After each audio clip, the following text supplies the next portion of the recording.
धोखा दे रही है। आज के टाइम में जो युवा है वो किस तरह से कश्मकश की ज़िंदगी जी रहे हैं, आत्महत्याएं हो रही हैं, वो डिप्रेशन में जा रहे हैं बच्चे। कुछ यही सब चीज़ें मेरे अंदर हमेशा एक अंतर्द्वंद रहता है और उसी को लेकर के मैंने ये कहानी बोली है। मैंने इसे थोड़ा छोटा किया है, लेकिन फिर भी मेरे ख्याल से 15 मिनट की कहानी तो हो जाएगी। इकट्ठे जज्बात और 21वीं सदी। मेघ आज जम के बरसा था, बावजूद इसके वातावरण में खासी गर्मी थी। पक्का नहीं कर पा रही थी कि गर्मी वातावरण की अधिक है या फिर मेरी स्मृतियों में बिखरे जज्बातों की। दरअसल मन कुछ दिनों से स्थिर नहीं है। मैंने अपनी दृष्टि दूर आकाश में उड़ते पक्षियों के झुंड पर टिका दी। पंक्तिबद्ध हो एक विशेष आकार में इन पक्षियों को अनुशासित उड़ते देख मेरी सोच इधर उधर उड़ान भरने लगी। उस झुंड में एक नहीं अभी तो कई पक्षी परिवार होंगे, किंतु किसी की उड़ान में न कोई बाधक है और न ही किसी का दबाव। परिवार सहित मुक्त उड़ान भरते हुए अपने स्नेह व बंधन के साथ और बाद में मनुष्य जाति के अलावा प्राणी जगत के तमाम बाशिंदे अभी स्नेह सिक्त बंधन में बंधे हैं। बिखरा तो मनुष्य ही है। किस मृग मरीचिका की दौड़ में भाग रहा है मनुष्य। मृग मरीचिका है तो आभासी सत्य ही।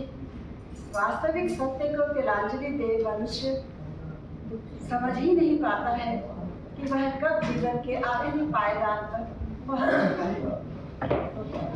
बारिश के बूंदों में नहाए और चंद बूंदों को अपने पत्तों में संचित किए सड़क किनारे खड़े अशोका के पेड़ों की कतार को निहारते मैं इस वक्त आशिमा के विषय में सोच रही। आशिमा 18-19 वर्षीय बेहद प्यारी, खूबसूरत, आत्मविश्वासी, समझदार व कुशाग्र बुद्धि की लड़की। आशिमा अपने स्तर के संघर्षों में उलझे वर्तमान किशोर वय व नव युवाओं का एक प्रतिनिधि चेहरा बन है, जिन पर अभिभावकों के महत्वाकांक्षाओं का गुरुत्व चाहे जितना भी हो, लेकिन अपनी महत्वाकांक्षाओं का उत्तरदायित्व अपनी क्षमताओं से बढ़कर है और वे अभिभावकों के संघर्षों, अपनी महत्वाकांक्षाओं व सामाजिक प्रतिस्पर्धा के बीच कुचले जा रहे हैं। एकाएक अपने बचपन की शामें याद आ गई। गली मैदान में मोहल्ले भर के बच्चों की चिंता, घर दालान में कई सारे भाई बहन, चचेरे तयेरे भी। डिप्रेशन या अवसाद जैसा शब्द मजाक उड़ाने के उपयोग में आता था। अखबार की सुर्खियां बन जाती हैं ऐसी खबरें जब किसी प्रतिष्ठित कोचिंग संस्थान का कोई होनहार विद्यार्थी आत्महत्या करता है, जब कोई किशोर वय विद्यार्थी अवसाद का शिकार होकर नशे का आदी हो जाता है। माता पिता व कोचिंग संस्थान अक्सर दोषी मान लिए जाते हैं। लेकिन प्रश्न यह उठता है कि बच्चे भावनात्मक व मानसिक रूप से इतने कमजोर बन कैसे जाते हैं कि असफलताओं की आशंका भर से मानसिक व भावनात्मक रूप से आत्महीनता की चादर ओढ़ मृत्यु को गले लगा लेते हैं। उनमें संघर्ष से जूझने की सामर्थ्य के बजाय मृत्यु को गले लगाने या नशे में डूबने की मानसिक विकृति अथवा स्वीकृति कैसे आ जाती है। टेरेस पर टहलते टहलते भावना व गहन सोचों के दलदल के कारण शरीर शिथिल सा हो गया। यूं भी अंदर बाहर की गर्मी मन व तन दोनों को झुलसा रही थी। मैं टेरेस पर रखी आराम कुर्सी पर सिर पीछे टिकाकर बैठ गई। आशिमा का मुस्कुराता चेहरा आंखों में तैर गया। मेरे घर में एक कमरे का सेट खाली था, जिसे मैं किराए पर उठाना चाहती थी कि एक दिन गेट पर बेल बजाकर आशिमा ने किराए का कमरा इस कॉलोनी में उपलब्ध होने के बाबत पूछा। उसकी शख्सियत कुछ ऐसी थी कि मेरे मुंह से बस हाँ निकला। जिस दिन आशिमा अपने मम्मी पापा के साथ घर में रहने आई, उसी पल से उसने मेरा ध्यान आकर्षित कर लिया। खिली मुस्कान के साथ मीठी सी लड़की। उसका कोचिंग संस्थान, जहाँ से वह नीट की तैयारी कर रही थी, मेरे घर से मुश्किल से 10 मिनट की पैदल दूरी पे था। मम्मी पापा 2 दिन रहे और उसकी ज़रूरत का सारा इंतज़ाम कर वापस चले गए। उसे बढ़िया कोचिंग संस्थान में प्रवेश मिल गया था। वह सुबह 9 बजे घर से निकलती और लंच तक घर पहुँच जाती। उसने दोनों वक्त के लिए टिफिन लगाया हुआ था। नाश्ता व कुछ न कुछ अपने इंडक्शन पर बना लेते थे। मैं पिछले 10 वर्षों से एक स्थानीय कॉलेज में मनोविज्ञान की प्रोफेसर हूँ। कॉलेज के अलावा मैं ऑनलाइन और ऑफलाइन काउंसलिंग भी करती हूँ। अक्सर ऐसे युवाओं से जो मानसिक रूप से अस्थिरता के शिकार हो जाते हैं पाला पड़ता रहता है। मुझे आश्चर्य होता है इन युवाओं की मस्ती आखिर किसने छीन ली।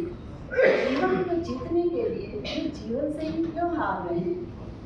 ऐसे में आशिमा का गुलाब की तरह खिला खिला चेहरा तितली की तरह रंगीन उड़ान को समेटे खिलखिलाहट और उसकी मनोहारी मिजाज की शख्सियत देख मेरा हृदय हर्षित हो गया। सुकेश को कंपनी ने 6 महीने की ट्रेनिंग के प्रोग्राम के तहत बेंगलुरु भेजा। नौकरी के कारण मैं साथ नहीं गई थी। आशिमा के आने से रौनक हो गई। मेरा एक बेटा ही था। यह भी एक बड़ा कारण था कि मुझे आशिमा की उपस्थिति दिलकश लग रही थी। यूँ तो मैं भी व्यस्त थी और आशिमा भी, परंतु उसकी अपनी कमरे में उपस्थिति मुझे अकेलेपन में अपनेपन की खुशबू से भर देता था। वह जोर जोर से पढ़ती और खुली खिड़की से बाहर आती उसकी आवाज़ मुझे विद्यार्थी जीवन के सैर करा। कभी वह अपने घर या अपनी सहेलियों से वीडियो कॉल पर खिलखिलाकर बातें करती तो कभी मोबाइल पर भजन या फिल्मी गीत सुनती। जब उसकी कक्षाओं में टेस्ट होते उस दौरान वह अत्यधिक व्यस्त हो जाती और भूख लगने पर कुछ खाने को ऑर्डर कर देती। उसकी ये सब हरकतें मुझे बहुत प्यारे एहसास से भर देती। बेटे के विदेश में पढ़ाई के लिए चले जाने के बाद बच्चों के साथ की मस्ती की कमी बहुत घटती थी। आशिमा अनजाने में उस कमी को दूर कर रही। मनोवैज्ञानिक समस्याओं से जूझते किशोरों व युवाओं को देख मैं अपने संपर्क में आने वालों को आशिमा का उदाहरण देती।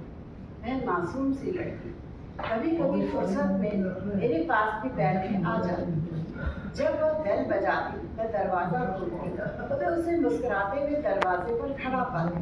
मैं समझ जाती कि वह मेरे साथ थोड़ी देर बातें करने आई है। वह इतनी समझ से भरी परिपक्वतापूर्ण बातें करती कि मुझे लगता ही नहीं कि 18 और 20 वर्षीय लड़की मैं उसे जो भी घर में उपलब्ध रहता खाने पीने को देती वह निसंकोच खा लेती। इसी बीच उसकी कोचिंग संस्थान के एक लड़के ने पीजी के कमरे में आत्महत्या कर ली। जब आशिमा ने यह खबर मुझे सुनाई तो मैं अंदर तक सिहर गई। दूर गए बेटे पर दिल अटक गया। बच्चे आजकल पढ़ाई का बहुत तनाव लेने लगे। स्वर में आंटी वह पढ़ाई में बहुत होशियार था। कोचिंग वालों ने जो ब्रिलियंट स्टूडेंट्स का जो अलग ग्रुप बनाया है उसमें वह देखा। ओह फिर ऐसा क्या हुआ आशिमा, तुम भी तो उसी ग्रुप में हो ना। क्या तुम्हें उसे देखकर कभी लगा कि वह आत्महत्या जैसा घातक कदम उठा सकता है? आंटी पढ़ाई एक कारण नहीं होती, और भी बहुत से कारण होते हैं। और क्या कारण हो सकते हैं? किसी से प्रेम संबंध, प्रेम में धोखा खाना आदि। युवाओं की यह भी तो एक बहुत बड़ी समस्या है आजकल। मैं थोड़ी क्षुब्ध हो गई। उसके दोस्त कह रहे थे कि उसके पेरेंट्स की आपस में अनबन है, शायद वो डिवोर्स लेना चाहते हैं। वह बता रहे थे कि वह जब भी घर बात करता था बहुत टेंशन में आ जाता था। ओह इस बात ने मुझे विचारों के भंवर में घुमा दिया। मैं किशोर बच्चों व युवाओं के साथ नव दंपति नए बने अभिभावकों के बीच काउंसलिंग करती हूँ। आज के युवा दंपति और नए अभिभावक इन युवाओं से भी अधिक कश्मकश में जी रहे हैं। लड़की को अपना नया अस्तित्व खोजना है, पुरातन का आवरण छीना कर। माँ बनकर भी माँ के लिबास व खोल में न निपटने का संकल्प खुद से करना है। पत्नी बनना है लेकिन स्त्रीत्व का तो चोला परे सरकार। बहू कहलाना मजबूरी के तहत स्वीकार्य है, किंतु बहू की भूमिका से सर्वथा इनकार है। पति रूपी पुरुष का बदलना और उसकी भूमिका अभी परिवार समाज में इतनी भी स्पष्ट नहीं है। बदली हुई स्त्री पुरुष को सामाजिक स्वीकार्यता के अंतर्गत पसंद तो आने लगी, पर पुरुष सत्ता की जड़ों का हरापन पूरी तरह से अभी गया नहीं है। बदले तो स्त्री पुरुष दोनों ही हैं। यह बात दीगर है कि बदलाव की धाराएं विपरीत दिशाओं में बह रही है और इन दो धाराओं के बीच एक पुख्ता पुल बनाने में दोनों नाकामयाब हो रहे हैं, जिस पर से जीवन सुगमता से गुजर सके। इस कमजोर पुल पर बोझ लाद 21वीं सदी तो लंगड़ा कर घिसट ही रही है, किंतु उस कमजोर पुल तले जो नौनिहाल घास फूस की तरह कभी इच्छा तो कभी अनिच्छा से उग रहे हैं, उनकी कोई गलती न होती हुए भी उसका बोझ ढोने को मजबूर है। बालपन से इस कमजोर पुल के दुष्परिणामों को भुगतते उनका बचपन व किशोरावस्था गुजर रही है। फलस्वरूप कमजोर मानसिक स्थिति के साथ कमजोर व्यक्तित्व के बच्चे बेशुमार भौतिक सुख सुविधाओं के बीच मजबूती किस चिड़िया का नाम है नहीं जानते। असफलता की आशंका भी उनकी हिम्मत तोड़ने के लिए काफी है। तनाव, चिंता व अवसाद जैसे शब्द बचपन से ही उनके साथ अपना वजूद बनाने लगते हैं। इस सब के साथ सोशल मीडिया की जबरदस्त भूमिका ने आग देखी का काम किया। जिस भूमिका से उपजी कई आकार प्रकार की कहानियां बहुत तेजी से 21वीं सदी की हवा में संक्रामक हुई, जिसमें कुछ कहानियां उस युवक की तरह की रही जिसने आत्महत्या जैसे कदम उठाया, और कुछ कहानियां आशिमा जैसी भी हैं।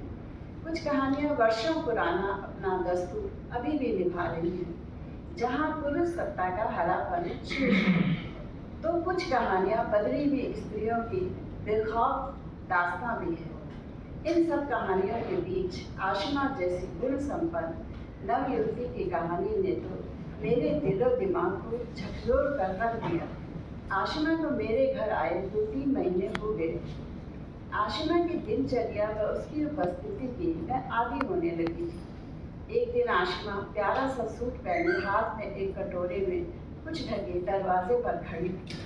अरे वाह आशिमा, कितनी प्यारी लग रही हो, आज सूट कैसे पहन लिया? मैं खुश होकर बोली। आंटी, आज मेरा जन्मदिन है, मैंने सूजी का हलवा बनाया, आपके लिए लेकर आई हूँ। तुम हलवा भी बना लेती हो? मैंने हंसते हुए कटोरा उसके हाथ से ले लिया। बैठो, आज मेरे साथ डिनर करो। मेरा टिफिन आ गया है आंटी। तो क्या हुआ, अपना टिफिन यहीं लेकर आ जाओ, दोनों साथ में खाएंगे।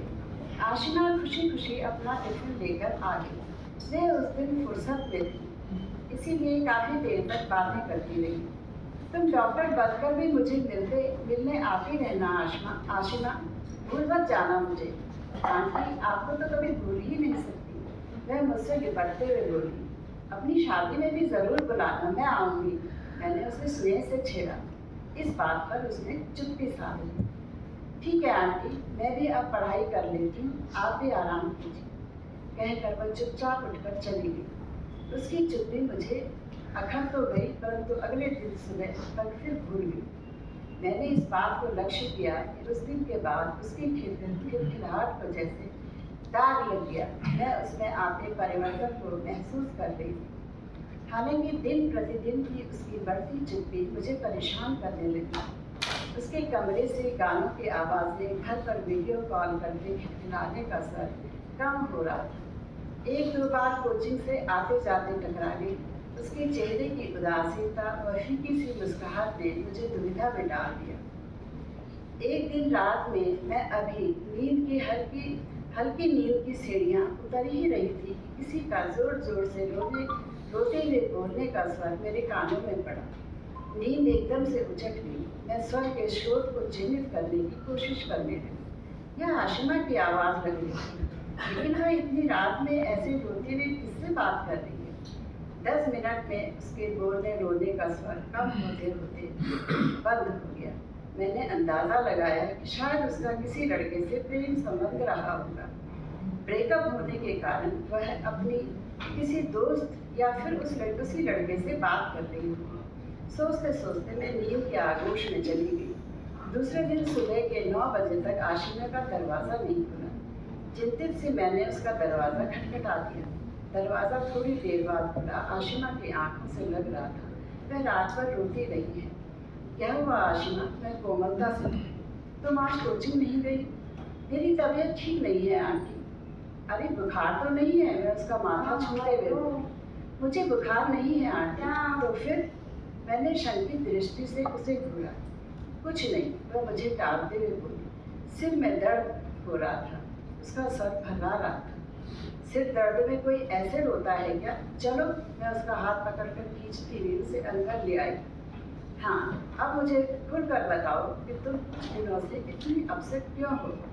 मैं उसे बिठा खुद उसके सामने बैठ गई। नहीं आंटी, ऐसी कोई बात नहीं।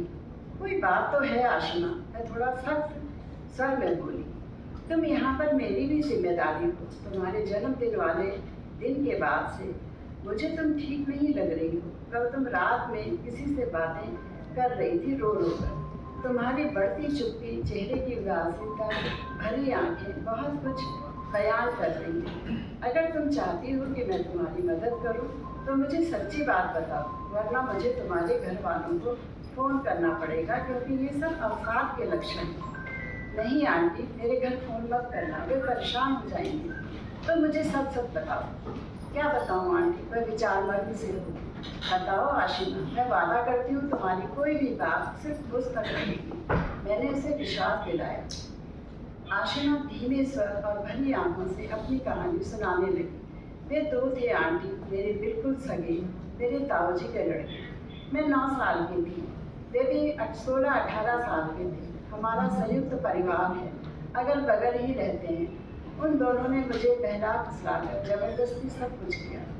उस समय तो जो बात आई गई वह थोड़ा बड़ा होने पर दिल को कुरेदने लगी।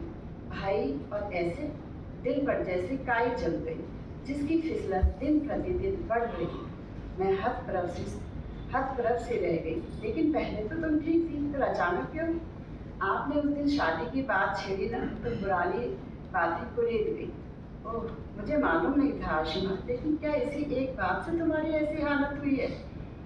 आपका इसमें कोई दोष नहीं है आंटी, और यह बात अचानक याद नहीं आई, यह तो मेरे हर वक्त की सोच में है। पहले भी क्या तुम्हारी ऐसी तबीयत खराब हुई है? और उस दिन तुम रोकर किससे बातें कर रही थी? अपनी एक फ्रेंड से। मैं खुद को रोक नहीं पाई रोने से। ऐसा मेरे साथ कई बार हो जाता है, बिना कारण रोना। इस बार लंबा खिंच गया, कुछ ज़्यादा हो गया। मैं समझ पा रही थी उसे, उसके दिलो दिमाग के अंतर्गत कश्मकश हो। ऐसा कुछ हो जाना जो उसकी मर्जी के खिलाफ और उसकी सोच के विपरीत थी। आज मैं शिद्दत से समझ पा रही थी, किंतु न उस अन्याय के विरुद्ध आवाज़ उठा पा रही थी, न ये भूल पा रही थी। सच के सारे रास्ते बंद हो रहे थे। क्या उसके उन 2 कजिन्स को जरा भी अफसोस होगा इस बात का? पुरुष उम्र के किसी भी मोड़ पर स्त्री के साथ के अपने रिश्ते का लिबास उतार सकता है, और स्त्री जीवन भर उस उतरे लिबास की याद में रोती रहती है। आखिर माता पिता क्या करें? क्या हर रिश्ते को शक की नज़र से देखें? क्योंकि 16-18 की उम्र उत्सुकता को उत्तेजना की तो हो सकती है, पर नासमझी की नहीं।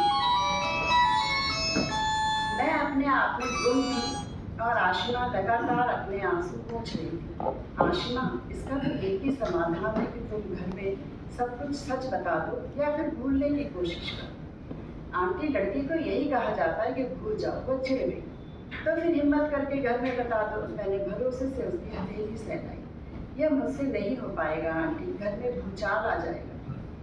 तो फिर क्या खुद को ही कष्ट दोगी, वह भी ऐसी गलती के लिए जो तुमने की ही नहीं? वह फिर रोने लगी। कुछ दिनों में खुद ही ठीक हो जाऊंगी। वह रोते हुए बोली, नहीं आशिमा, यह समस्या और बढ़ सकती है। हैप्पी हार्मोन्स का स्तर गिरेगा या उतार चढ़ाव बढ़ेगा तो तुम्हारी तबीयत और खराब हो जाएगी, बार बार खराब होगी। अभी इलाज नहीं हुआ तो स्थिति नियंत्रण से बाहर हो जाएगी। तो फिर क्या करूं? आपकी कही दोनों ही बातें नहीं हो सकती। वह फूट फूट कर रो पड़ी। अच्छा चुप हो जाओ, मैं उसे गले लगाते हुए बोली। अभी सबसे पहले तुम्हारे इलाज के बारे में सोचते हैं। तुम जब ठीक महसूस करोगी तो समस्या का समाधान भी सूझ जाएगा। आंटी, इसमें इलाज जैसा क्या है? डॉक्टर किस बात की दवाई देगी? उसकी बात का जवाब देना आसान ना था, इसलिए मैंने उसे पहले हैप्पी हार्मोन्स ग्रुप के बारे में समझाया। तुम डॉक्टर बनने की तैयारी कर रही हो आशिमा, इसलिए तुम्हें थोड़ी बहुत जानकारी अवसाद के विषय में होनी चाहिए। मैं उसे बताने लगी। हैप्पी हार्मोन्स या खुशी के हार्मोन्स वे रसायन हैं जो शरीर में खुशी, अच्छा महसूस करने और मूड को बेहतर बनाने का काम करते हैं। इनमें डोपामाइन, सेरोटोनिन, ऑक्सीटोसिन, एंडोर्फिन आदि मुख्य हार्मोन्स हैं। इनमें से किसी एक का भी स्तर अगर नीचे गिरता है तो अवसाद के लक्षण अलग अलग तरह से उभरते हैं। आंटी, लेकिन मेरी ऐसी तबीयत का एक मजबूत कारण है, फिर भला इसमें दवाई से क्या संबंध? समस्या तो अपनी जगह पर रहेगी आशिमा, किंतु अवसादग्रस्त न होने पर तुम समस्या से बेहतर तरीके से निपट सकोगी। क्या करना है यह निर्णय सही तरीके से ले सकोगी। यह बिना कारण रोना, उदासी, थकान सब ठीक हो जाएगी। तो मुझे क्या करना चाहिए? वह दुविधा पूर्ण स्वर में बोली। अपने पेरेंट्स को अपनी तबीयत के बारे में तो बता सकती हो ना, फिर डॉक्टर को दिखाएंगे। तुम डॉक्टर को सही बात बता देना। मानसिक रोग विशेषज्ञ मरीज की बात की निजता बनाए रखते हैं। क्या बिना दवाई के सही नहीं हो सकता आंटी? मुझे दवाइयों से बहुत डर लगता है। डरने की कोई बात नहीं आशिमा, तुम एकदम ठीक हो जाओगी। जब तुम खुद को ठीक महसूस करने लगोगी तब अपने माता पिता को भी सच बताने की हिम्मत रखना। उन तथाकथित कजिन्स को लेकर क्या निर्णय लेना है यह अपने माता पिता पर छोड़ देना। वे वर्तमान समय के जागरूक अभिभावक हैं।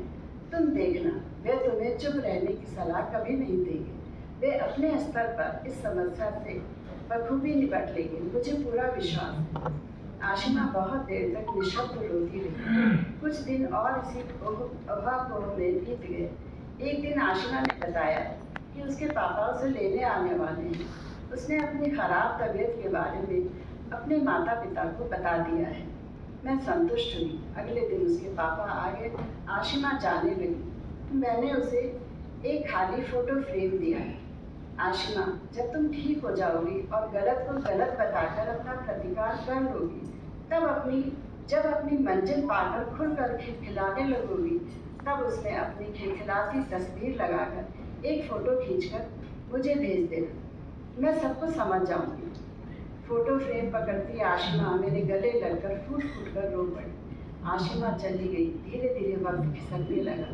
आरंभ में उसकी बहुत कमी खलती, किंतु शनै शनै मैं अपने काम में व्यस्त होती गई।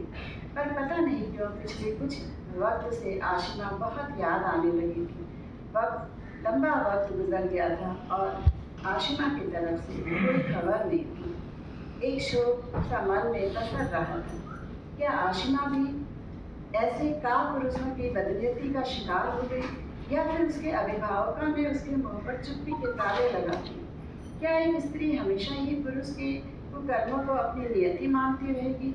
इतना लंबा वक्त बीतने पर भी आशिमा की तरफ से कोई सूचना, कोई मैसेज न आना तो यही दर्शाता है कि 21वीं सदी की लड़की भी सामाजिक व्यवस्था और पुरुष सत्ता की ज्यादती का शिकार हो रही है। मैं अपने विचारों के भंवर में डूब उतरा रही थी कि हाथ में पकड़े मोबाइल पर टन से मैसेज खोल दिया। व्हाट्सएप ऑन किया तो मेरे दिए फ्रेम में आशिमा की तस्वीर मुस्कुरा रही थी, खिलखिला रही थी। आशिमा की खिलखिलाती तस्वीर में सब कुछ बयां करती, उसकी अच्छी तबीयत, उसकी सफलता और सबसे बढ़कर उसका अपना प्रतिकार। सब कुछ अपने बिखरे जज्बात समेट लिए थे उसने। 21वीं सदी की लड़की थी आखिर। मेरा मन एकाएक शांत झील की तरह स्थिर हो गया। मैं फिर से मुस्कुराती हुई बारिश की बूंदों में नहाए अशोका के पेड़ों पर चमकती बूंदों को निहारने लगी।